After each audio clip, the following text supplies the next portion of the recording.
So as we're gearing up for the actual trial, in the middle of the courtroom, Young Thug gets a pill handed to him in open court while the cameras are rolling. And he just sort of looks at it and he doesn't do anything with it. And then they grab the other guy and they take him into the back room and they shake him down and strip him down, and you can hear him screaming and yelling, and he's got a bunch of other stuff on. Were you in the courtroom when this happened? I was. Okay. No, I wasn't in the courtroom. I was in the courthouse. Courthouse, got it. And I'm looking around like, I mean, is this how this trial is going to go? And apparently, yes, this is exactly how this trial is going to go. Like it's been one courtroom crazy thing after another since the start. Yeah. Well, then after this happens, a couple of weeks later, the YSL codefendants, Lil Rod, Briss, and Bali, are accused of stabbing an inmate in jail. Right. What's the situation with that? So they haven't resolved that, because that becomes a separate court case entirely. And that hasn't been resolved yet. Lil Rod needs counseling. He needs therapy and maybe drugs, like the legal kind. And I say that with love in my heart. Like, he has a psych problem that needs to be addressed. It's indicative of what's going on in that jail, though. Like, he essentially led prison uprising. Really? Lil Rod.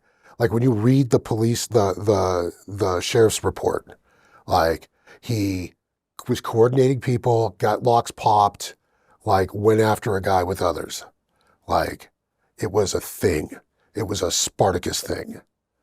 And that's how that jail is operating right now. It is undermanaged, and I'm being generous. Okay. So then we have YSL Woody. Lil Woody. Yes. Kenneth Copeland. YSL Lil Woody. He had done an Instagram post at one point, said he'll never testify, free thug. And then a video comes out of him testifying. Yeah. He was in a police room where he basically, I guess he snitched on YFN Lucci's camp. And didn't he talk about actually setting up Young Thug as well? Yes, he did. It's crazy how he still has that YSL in his name after all this. Lil Woody is an interesting character, just eight ways to Sunday. He's been shot at a bunch of times and missed. He is cool under fire. At least that's what it looks like from the police reports in previous cases. Gets into a lot of trouble. And in this case, he was arrested, and I think it was October 22, might have been 21, I'm sorry.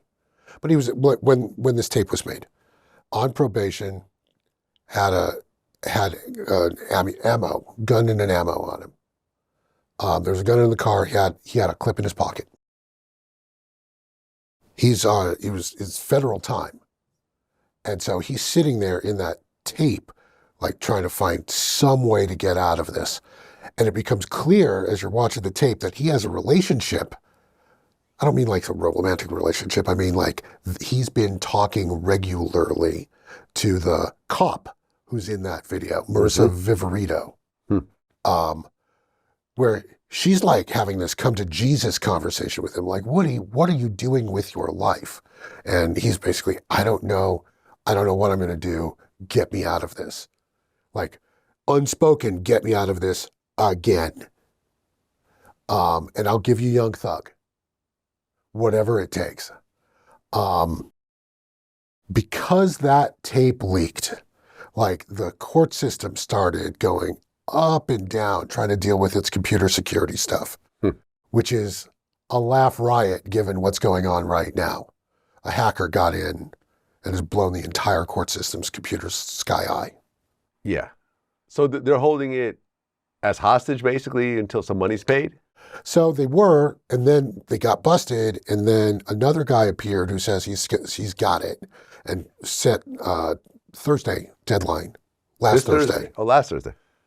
Deadline comes and goes. There's no data drop. We don't know what's going on. He might have been a bluffing. Like, apparently the feds caught the Lockbit hackers, and they might have been able to sequester the data, but it's not clear. Okay.